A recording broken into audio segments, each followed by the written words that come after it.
Hi, I'm Steve Birch with Trilogy Visual Media, and I'm here to talk about the Dracast 1000 and 500 lights. So I recently purchased two of the 1000s and one of the 500s, using one of the 1000s right now as my key light. For a couple of reasons. One, I was looking for durable lights to use in traveling, because I do a lot of traveling, a lot of testimonials, cover a lot of events and conventions, and also something strong enough to have a permanent residence in the studio. So I'd like to go over a couple specs about these lights, talk about the features and some options and the controls.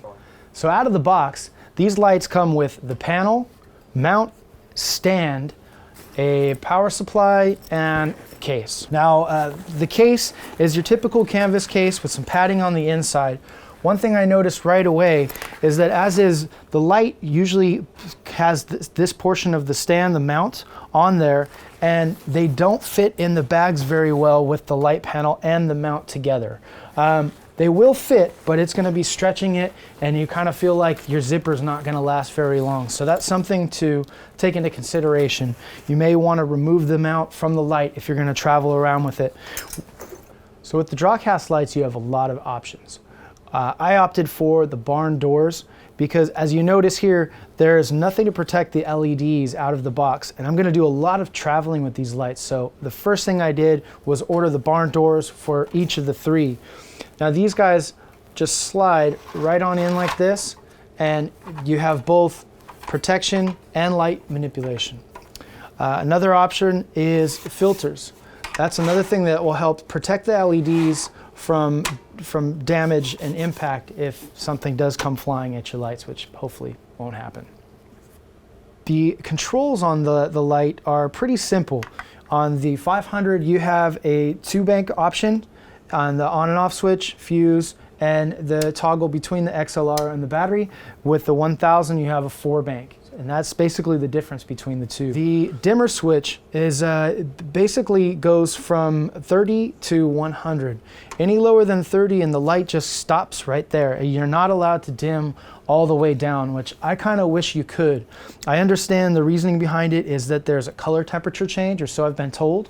So that a lot of manufacturers go down to about 30% and then stop you right there. But personally, just from a creative view or a creative approach, I wish that I could take it down to 0 just so I had that minimal light option. And I can actually give you an example of that right there. So here it is at 100. Here it is all the way down. So you can see there's still obviously light going on, and you get a little bit of a pop right at the bottom. It jumps. And you know, I kind of wish it was a little bit smoother, but it's still a great light. The options with the banks do allow you to dim it a little bit more. If you see right here, oops. If I turn one bank down, now I'm able to get a little bit lower, turn this bank down, getting all the way off, obviously. Well done. Thank you. Well done. Thank you. I'm here all day. Okay, so we talked a little bit about the specs and controls of the lights. Now I'd like to talk about the performance. Recently we went out to Utah to shoot a supercomputing conference, and we had 4 guys out there in 2 separate teams shooting 15 testimonials in 2 days. And these lights really came through.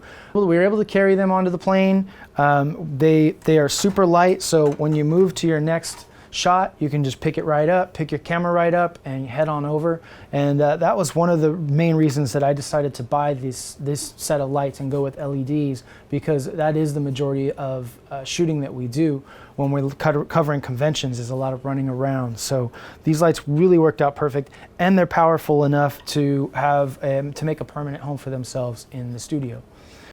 If you're looking for a solid and reasonably priced LED solution, I highly recommend the Dracast. I did a lot of research, and I was unable to find anything else with comparable features in this price range. If you have any other questions, please feel free to email me, leave a comment at the bottom of the video, or find out more information at dracast.com. Thank you.